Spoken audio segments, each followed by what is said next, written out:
Troisième et dernière partie de l'Africa Newsroom. Nous sommes toujours en compagnie de Régis Onkpe, Gratien Rokindikiza et Jean-Marie Bitomo.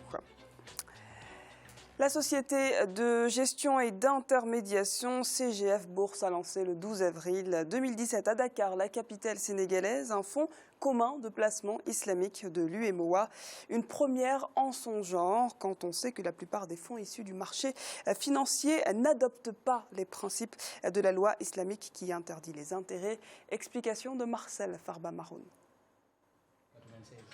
Le premier fonds commun de placement islamique de l'Union économique et monétaire ouest-africaine a vu le jour mercredi 12 avril 2017 à Dakar, la capitale sénégalaise. Lancé par la société de gestion et d'intermédiation CGF Bourse, ce fonds est une véritable innovation vu que la majeure partie des fonds n'usent pas des principes de la charia, une norme islamique interdisant les intérêts.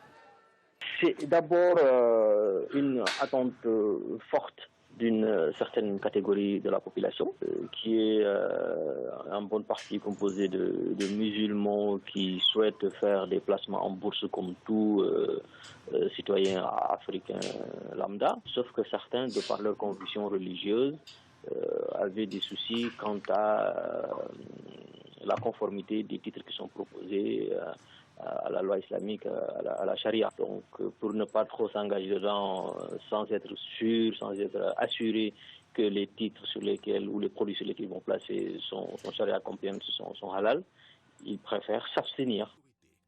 L'objectif du fonds dénommé Al-Baraka est de permettre aux investisseurs désirant effectuer des placements dans des produits financiers et respectant les principes de la charia d'investir en bourse. Aussi, le fonds est ouvert aux investisseurs institutionnels et aux trésoriers d'entreprises du Sénégal, ainsi que des autres pays de l'UEMOA et de la diaspora, et est accessible aux épargnants de toute confession.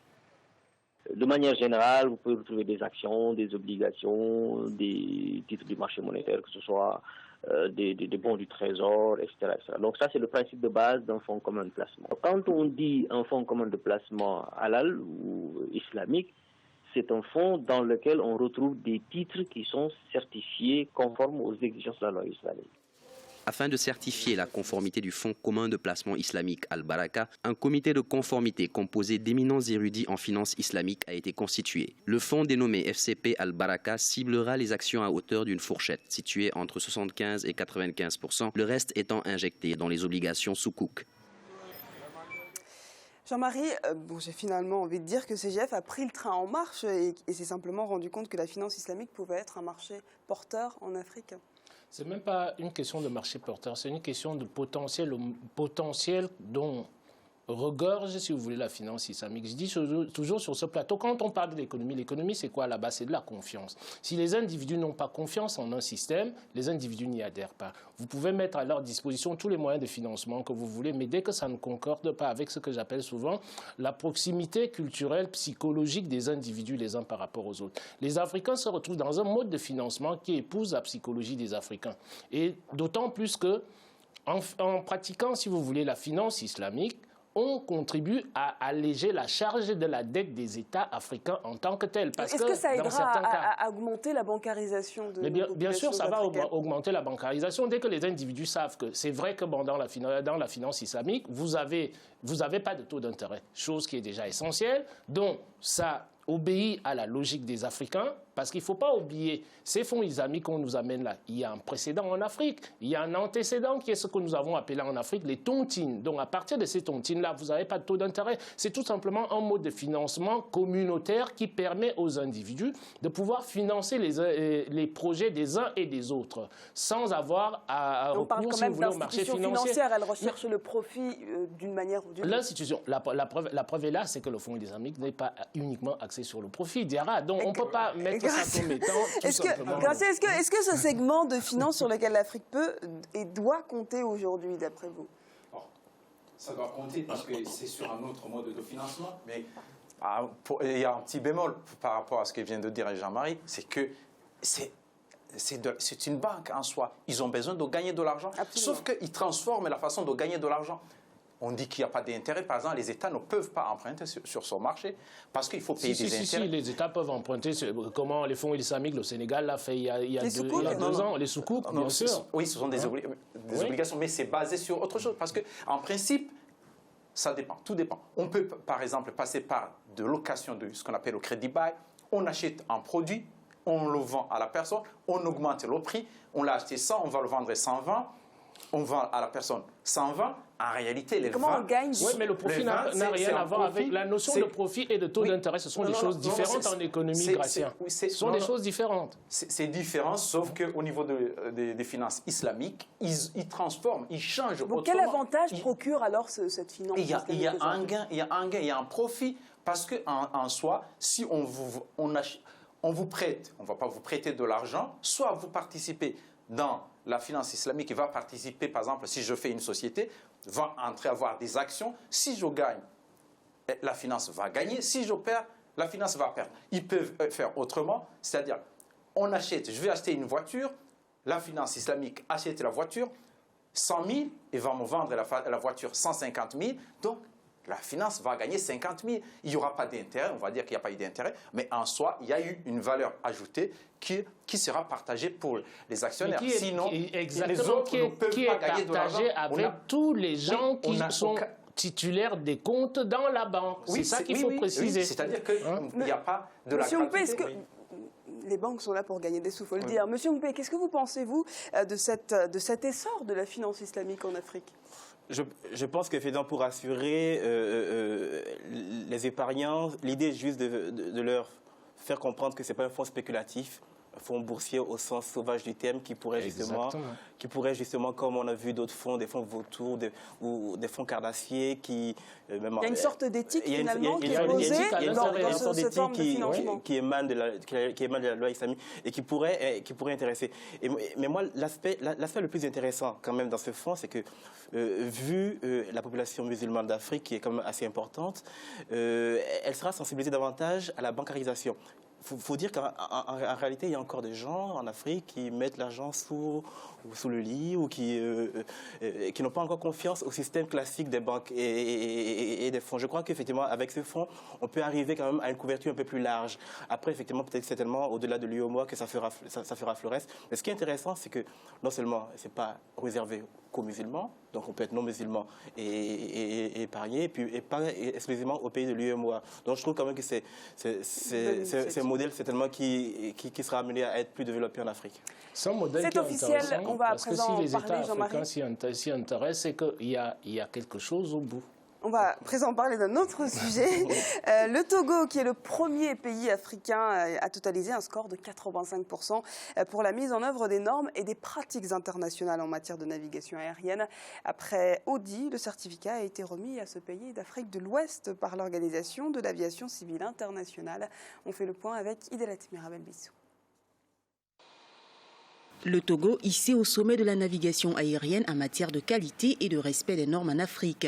En effet, le pays a enregistré un score sans appel de 85% pour la mise en œuvre des normes et des pratiques internationales en matière de navigation aérienne. Le Togo devient ainsi le premier pays africain à avoir un pourcentage aussi remarquable selon l'Organisation de l'aviation civile internationale, OACI. Ces audits ont démontré que le Togo a enregistré un score de 85% pour la mise en œuvre des normes et des pratiques internationales en matière de la navigation aérienne. En matière de sécurité, c'est le meilleur score en Afrique. Le Togo se retrouve en tête des pays africains dans ce domaine. Depuis quelques années, le Togo s'est donné pour ambition de faire partie des pays de référence en matière de navigation aérienne sur le continent. Pour ce faire, la politique infrastructurelle et la rigueur dans la mise en application des normes font partie des codes incontournables. Cette performance que le Togo a réalisée s'inscrit dans une politique générale qui consiste à positionner le Togo sur le commerce des services, notamment dans le service aérien. Ces dernières années, le Togo a effectué des investissements en infrastructure.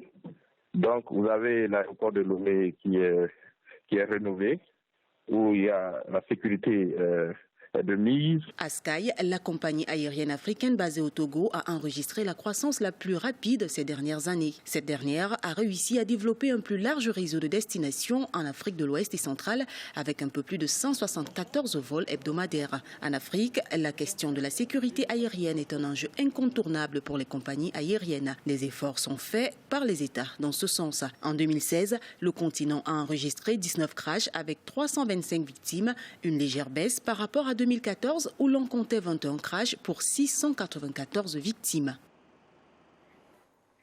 Monsieur Ompé, comment vous voyez, vous, ce score de 85% qui a été enregistré par le Togo? Comment se fait-il qu'il n'y ait que le Togo qui ait enregistré ce score en Afrique? C'est une grosse performance, mais au vu, bien sûr, comparaison n'est pas raison, mais quand on regarde un peu l'environnement qui est assez délabré quand même des aviations et des aéroports africains, on pense que le Togo s'est totalement démarqué en ayant quand même des normes de procédure assez rigoureuses, des normes de sécurité assez exemplaires. Et je crois que cela intègre une politique qui est plus globale, qui est celle justement de l'attractivité économique. En étant parfait, en étant presque efficace et performant justement sur la sécurité aérienne et les normes de sécurité, c'est un pas que le gouvernement togolais a franchi pour que l'attractivité économique du pays soit renforcée, que justement les échanges économiques passent davantage par là et que le Togo devienne une espèce de hub qui permet justement une concentration à la fois des entreprises, des investisseurs, et c'est très intéressant. Et de remarquer que dans la sous-région, avec les problèmes liés à l'insécurité. Je prends par exemple la lutte contre la piraterie maritime qui est un autre sujet. Je prends par exemple la lutte contre le terrorisme qui est Boko Haram. Le Togo apparaît quand même comme un pays qui justement, malgré cet environnement, arrive quand même à se démarquer. Et ça, c'est tout à l'actif quand même des autorités togolaises. Jean-Marie, est-ce que finalement, obtenir ces scores, c'est aussi une question de moyens financiers? C'est une question de moyens financiers, ça va de soi. Je trouve que la politique qui a été mise en place par le Togo est une politique destinée aux pays africains en tant que telle. Tout simplement pourquoi? La croissance économique qui se profile en Afrique, dans les États africains aujourd'hui, elle est supérieure à la croissance, si vous voulez, quand vous prenez des pays occidentaux en tant que tels.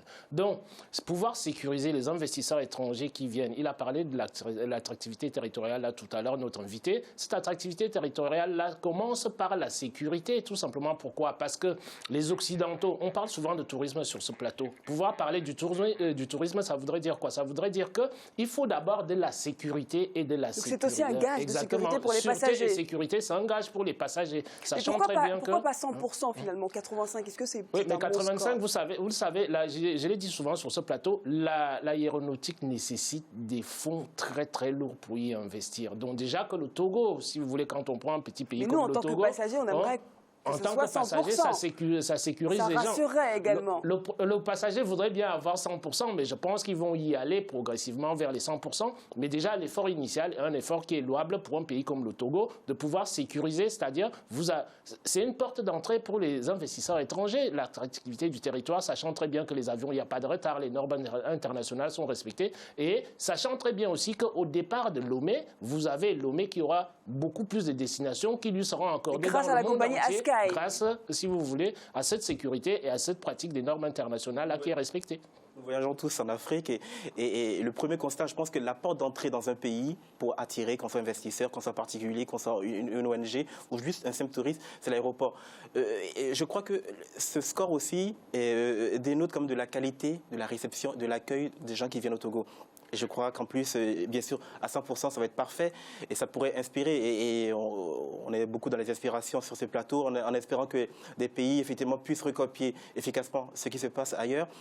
Pour le Togo, c'est un gap, justement, pour aller vers des... Atteindre ces objectifs de hub régional. Exactement. C'est à présent la fin de cette émission. Le dossier de ce lundi sera consacré aux enjeux d'une future adhésion du Maroc au sein de la CEDEAO.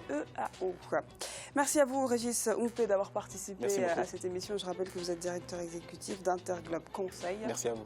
Merci. Merci également à Gracien Rokindi-Kiza, notre éditorialiste qui a participé à ce débat. Merci Diarra, bonsoir à tous. Et à notre autre éditorialiste, Jean-Marie Bitomo, merci. Bonsoir Diarra et bonsoir à tous nos téléspectateurs et téléspectatrices. Et merci à vous de nous avoir suivis. Restez sur Africa 24, l'actualité du continent. C'est sur notre antenne.